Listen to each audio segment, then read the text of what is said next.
Hello বন্ধুরা, আমি মিতা। আমার চ্যানেলে আপনাদের সবাইকে স্বাগত জানাই।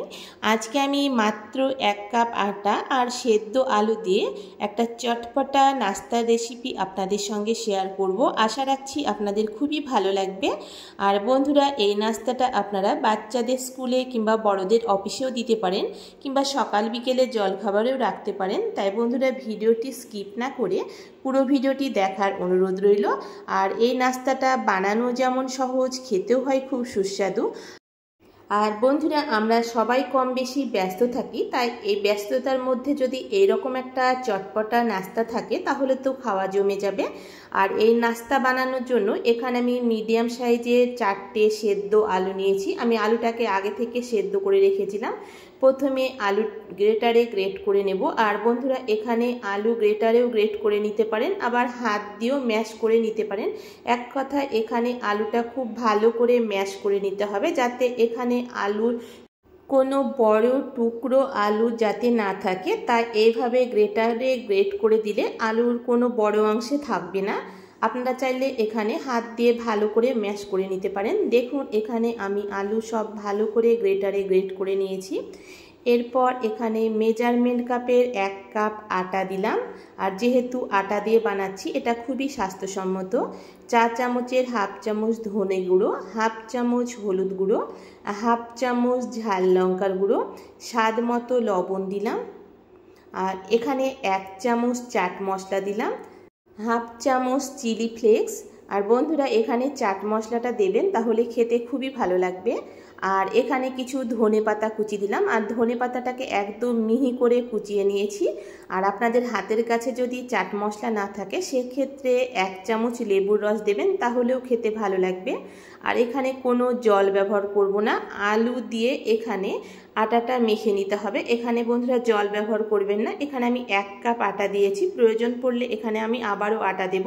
তাই একসঙ্গে বেশি আটা দেবেন না, অল্প অল্প করে আটা দিয়ে এখানে আলুর সঙ্গে মেখে নিতে হবে।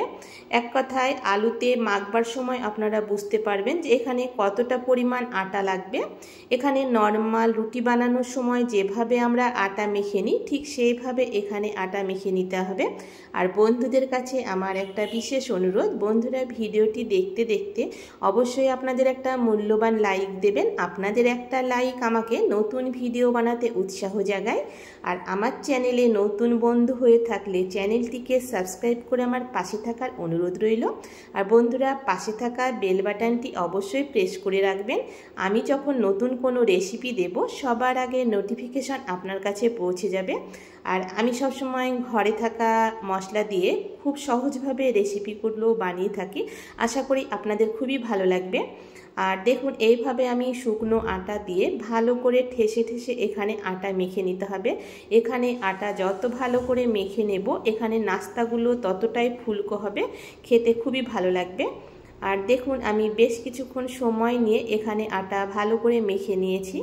এক কথায় এখানে আলুটাকে যদি ভালো করে গ্রেট করে নেন, সেক্ষেত্রে আলুর ভেতরে কোনো বড় টুকরো থাকবে না। এখানে নাস্তাগুলো খুবই ভালো হবে। দেখুন, ঠিক এইভাবে নরমাল রুটি বানানোর মতো আমি এখানে আটাটা মেখে নিয়েছি। দেখুন, এরপর এখানে আমি একটা বড় লেচি কেটে নেব। যেহেতু এখানে আমি একটা বড় লেচি কেটে নিয়ে একটা বাটিতে করে কেটে নেব, তাই আমি 2 টুকরো করে আটাকে ভাগ করে নিলাম। তারপর শুকনো আটা ছড়িয়ে এখানে একটা বড় রুটি বানিয়ে নিতে হবে। আর এই নাস্তাটা সবচেয়ে সুবিধা হচ্ছে খুব কম সময়ের মধ্যে ঝটপট বানানো যায়। তাই এখানে আটা মেখে রেস্টে রাখবার দরকার নেই। আটা একটু ভালো করে মেখে নিলেই এখানে নাস্তাটা তাড়াতাড়ি বানানো যাবে। দেখুন, এখানে আমি শুকনো ময়দা ছড়িয়ে নরমাল রুটি বানানোর মতো করে একটা বড় রুটি বানিয়ে নিলাম। দেখুন, রুটিটা ঠিক এইরকম বানিয়ে নিতে হবে। আর এই নাস্তা আপনারা যে কোনো সসের সঙ্গেও খেতে পারেন। আবার যেহেতু মশলা দিয়ে আমি বানাচ্ছি, তাই এমনি খালি মুখে খেতেও দুর্দান্ত লাগে।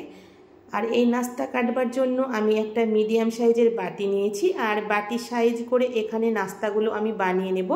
আপনারা চাইলে এর চাইতে বড় কিংবা ছোট করেও বানিয়ে নিতে পারেন। এরপর যে রুটির বাকি অংশগুলো থাকলো সেইগুলোতে আমি আলাদা করে রুটির সঙ্গে বানিয়ে একই রকমভাবে আমি সব নাস্তাগুলো বানিয়ে নিয়েছি।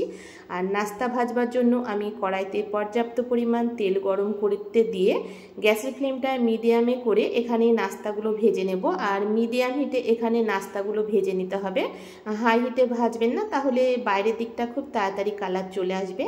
আর নাস্তাগুলো দেখুন কতটা ফুলকো হয়েছে, আর এই নাস্তাগুলো খুবই মুখরোচক হয়। দেখুন এই নাস্তাটা ভাজা হয়ে গেছে, একই রকমভাবে আমি বাকি নাস্তাগুলো ভেজে নেব। আর দেখলেন তো বন্ধুরা, একদম কম সময়ের মধ্যে ঝটপট এই নাস্তা বানানো যায়। তাই ঘরে আটা আর আলু আমাদের সবার বাড়িতে থাকে, তাই দেরি না করে আমার মতো করে এই নাস্তাটা একবার হলেও বাড়িতে বানিয়ে দেখতে পারেন, খেতে খুবই ভালো হয় বন্ধুরা। দেখুন এই নাস্তাটাও ভাজা হয়ে গেছে, আর এখানে আমি একই রকমভাবে সব নাস্তাগুলো বানিয়ে নিয়েছি। আর নাস্তাগুলো দেখুন কতটা ফুলকো হয়েছে। দেখুন বন্ধুরা, এখানে আমি একই রকমভাবে সব নাস্তাগুলো ভেজে নিয়েছি, আর নাস্তাগুলো দেখে বুঝতে পারছেন কতটা লোভনীয় হয়েছে। আশা করি আমার আজকের রেসিপি আপনাদের ভালো লেগেছে। ভালো লাগলে বন্ধুরা একবার হলেও বাড়িতে ট্রাই করে দেখতে পারেন। আজকের মতো এই পর্যন্ত বন্ধুরা, দেখা হচ্ছে পরবর্তী রেসিপিতে। ততক্ষণে সবাই ভালো থাকবেন, সুস্থ থাকবেন। ধন্যবাদ বন্ধুরা আমার আজকের এই ভিডিওটি দেখার জন্য।